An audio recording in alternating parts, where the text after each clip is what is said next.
আচ্ছা, তোমরা কি জানো ভুবনেশ্বর থেকে প্রায় ৮ কিমি দূরে অবস্থিত এই ধৌলিগিরি পাহাড়ের ওপর মন্দিরটার নাম কি? কারো জানা থাকলে কমেন্ট করবে। আর এটা দয়া নদীর তীরে অবস্থিত। যেহেতু আমরা লাঞ্চ করে গিয়েছিলাম সেহেতু আমরা ভিতরে প্রবেশ করিনি, বাট বাইরের থেকে আমি এই ক্লিপগুলো নিয়েছিলাম। আর ওখানে ওরা পুষ্পাঞ্জলি দিতেও বলছিল, বাট ওই যে আমরা লাঞ্চ করে গিয়েছিলাম বলে আমরা আর প্রবেশ করলাম না। পরপর এই ছোট ছোট মন্দিরগুলো পেরিয়েই চলে যাব আমরা ধৌলিগিরির যে মেন আকর্ষণে, সাদা রঙের বুদ্ধ শান্তিস্তূপ। আমাদের হাতে যেহেতু কম টাইম ছিল তাই আমরা উদয়গিরি, খণ্ডগিরি এগুলো দেখতে পাইনি। তো তোমরা মাস্ট এগুলো ভিজিট করো। আমি ভিডিওতে দেখেছি, এগুলো খুব ভালো। আমাদের তো এই কটা দেখতেই আর ছবি তুলতে প্রায় টাইম চলে গেল। আর একটা জিনিস, এই জিনিসটার কি কারো নাম জানা আছে?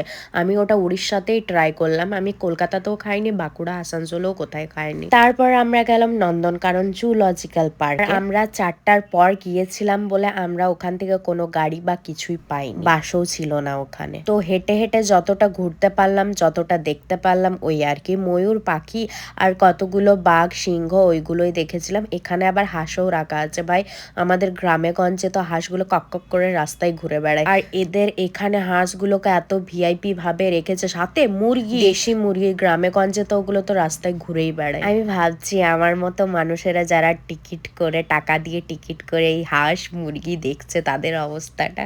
আর সব থেকে লজ্জার বিষয় তোমরা কি জানো? খুবই লজ্জার একটা বিষয়, এই দুনিয়ায় আমার জীবনে সবচেয়ে যদি আমি কিছুকে ভয় করে থাকি সেটা হচ্ছে হাঁস।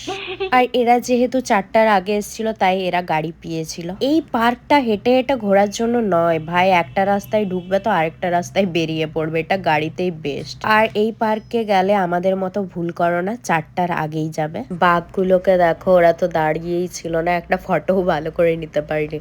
ওরা জাস্ট এইরকম ভাবে ঘোরাঘুরি করে। ওখানে অনেক প্রজাতিরই বাঘ ছিল, বাট হরিণের সংখ্যাটাই ওখানে বেশি। হরিণের প্রজাতি আলাদা আলাদা অনেক ধরনের ছিল। এখানে আবার ক্যাটসের বর্ণনাও দেয়া আছে। আর এখানে আমরা কি দেখতে গিয়েছিলাম, কাঠবেড়ালি।